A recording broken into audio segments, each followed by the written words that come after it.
Right నమస్తే welcome to ఏటీ. ప్రస్తుతం మనం ఉస్మానియా క్యాంపస్లో అయితే ఉన్నాం. ఏదైతే చూసుకుంటే డిప్యూటీ సర్వేయర్ పోస్టులు ఏదైతే 1000 పోస్టులు ఉన్నాయో అవి ఎవరైతే సివిల్ ప్రిపేర్ అయ్యే విద్యార్థులకి ఇవ్వాలంటే వాళ్ళు డిమాండ్ చేస్తూ ఉన్నారు.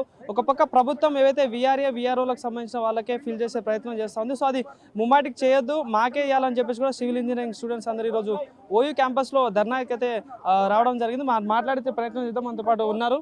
సో ఏంటమ్మా ఈరోజు ఈ ధర్నా చేయడం రావడం గల కారణం ఏంటి?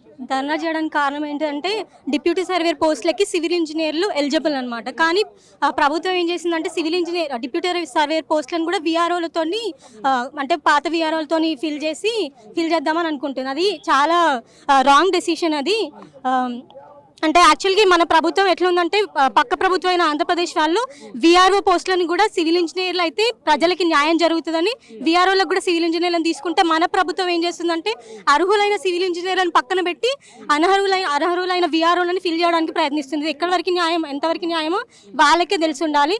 మేము గత ప్రభుత్వంలో నిధులు నియామకాలలో మేము కరెక్ట్ చేస్తామని వాళ్ళని నమ్మి తీసుకొచ్చిన ప్రభుత్వం కూడా ఇప్పుడు మాకు అన్యాయం చేయడానికి చూస్తుంది. దీన్ని మాత్రం సహించేది లేదు.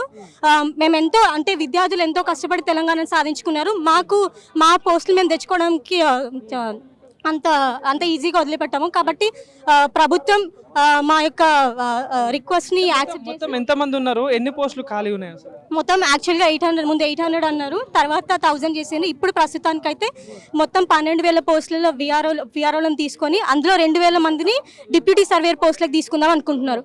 అంటే వీళ్ళు ఇక్కడ ప్రభుత్వం ఎట్లా ఇస్తుందంటే ఇప్పుడు విఆర్ఓలు అంటే మామూలుగా డిగ్రీ వాళ్ళందరూ రాస్తారు, వాళ్ళ ఓట్లందరూ చూస్తున్నారు కానీ 2,000 మంది సివిల్ ఇంజనీర్లు అంటే మీరు civil engineer students eligible candidates ఉన్నా కూడా ఎందుకు విఆర్ఏలకే ఇస్తా ఉంది కావచ్చు గవర్నమెంట్? అంటే ఇప్పుడు వాళ్ళు చేసే ప్రవర్తనను బట్టి డబ్బు కోసమే, అంటే వాళ్ళు ఇచ్చే డబ్బుల కోసం ఇలా చేస్తుందని మాకు అనిపిస్తుంది. విద్యార్థుల మంచి కోరి ప్రజల మంచి కోరే ప్రభుత్వం ఎప్పుడు మాత్రం ఇలాంటి డెసిషన్స్ తీసుకోదు. నిజంగా వాళ్ళు ప్రజల మంచి కోరి విద్యార్థుల యొక్క కష్టాన్ని వాళ్ళు గుర్తించినట్టయితే ఖచ్చితంగా డిప్యూటీ సర్వేయర్ పోస్టులను ఎలక్షన్ ముందు కూడా ఇప్పుడున్న పొంగులేటి శ్రీనివాస మంత్రి గారు కానీ సీఎం రేవంత్ రెడ్డి గారు అధికారం రాగానే మీకు ఇది చేస్తా అని చెప్పడం జరిగింది. కానీ ఇప్పుడు అధికారం వచ్చినాక ఎందుకు మీ సమస్యను లేవనెత్తలేరు? అంటే ఇంకా 5 ఏళ్ల తర్వాత కదా మాతో పని, అందుకని ఇప్పుడు పని లేదు కాబట్టి పక్కన పెడుతున్నారు. మళ్ళీ 4వ సంవత్సరం నుంచి వెళ్ళి మాతో పని ఉంటుంది కాబట్టి అప్పుడు మళ్ళీ స్టార్ట్ చేస్తారు. అది తప్పు అని చెప్తున్నాను. సీఎం గారు ఇప్పుడు దావోస్లో ఉన్నారు కాబట్టి ఆయన ఈ విషయం గురించి ఖచ్చితంగా రెస్పాండ్ కావాలి. ఎందుకంటే ఒక వీడియో రిలీజ్ చేసిండ్రు సివిల్ ఇంజనీర్ యొక్క గొప్పతనం గురించి, సివిల్ ఇంజనీర్ బ్రాంచ్ అనేది నశించిపోతుంది అని ఏదైతే ముఖ్యమంత్రి గారు చెప్పినారో వాళ్ళ ప్రభుత్వంలో ఒక మంత్రి ఇలాంటి డెసిషన్ తీసుకోవడం ఎంతవరకు కరెక్టో వాళ్ళే డిస్కస్ చేసుకొని ఇది తప్పు అని ఆయన ఖండించి మా పోస్టులు మాకు ఇవ్వాలని మా అందరి తరపున. దీని మీద ఇప్పుడు పొంగులేటి శ్రీనివాస్ గారు మంత్రిగా ఉన్నారు మీ శాఖకి, మరి కలిసే ప్రయత్నం చేశారు మీ దాంట్లో ఎవరైనా? ఆల్రెడీ ఇది 4th టైం అనుకుంటా. ఆల్రెడీ కలిస్తే వారు ఏమన్నారంటే సివిల్ ఇంజనీర్లు అసలు గ్రాడ్యుయేట్సే లేరు, అందులో విఆర్ఓలకి ఇవ్వడంలో తప్పు లేదు అని వారు అన్నారంట. వారిని ఒక్కసారి వాళ్ళ యొక్క ఆఫీసర్లని చెక్ చేసుకొని సంవత్సరానికి ఎంతమంది సివిల్ ఇంజనీర్లు బయటకు వస్తున్నారో వాళ్ళు ఆయన కనుక్కొని ఆ మాట అనాల్సిందిగా, ఆ మాటని వెనక్కి తీసుకోవాల్సిందిగా నేను కోరుతున్నా. ఒకవేళ వాళ్ళు ఇదే ప్రవర్తన చేసి ఒక అర్హులైన వాళ్ళని కాకుండా వేరే వాళ్ళకి ఇస్తే నిజంగానే సివిల్ ఇంజనీరింగ్ కానీ నాట్ ఓన్లీ సివిల్ ఇంజనీరింగ్ మిగతా కోర్ బ్రాంచెస్ కూడా నశించిపోతాయి. వాళ్ళు అది గుర్తుపెట్టుకొని ఖచ్చితంగా సివిల్ ఇంజనీర్లకి న్యాయం చేయాలని కోరుకుంటున్నాం. డిమాండ్ ఏంటంటే డిప్యూటీ సర్వేయర్ పోస్టులని సివిల్ ఇంజనీర్తో మాత్రమే ఫిల్ చేయాలి. ఎందుకంటే మేము ఎలిజిబుల్ దానికి. మేము ఎన్నో సంవత్సరాల నుంచి కష్టపడి ఈ జాబ్స్ కోసం వెయిట్ చేస్తున్నాము. మీరు ఇట్లాంటి పనులు చేస్తే ఏంటిది మాకు ప్రభుత్వం మీద నమ్మకం పోతుంది.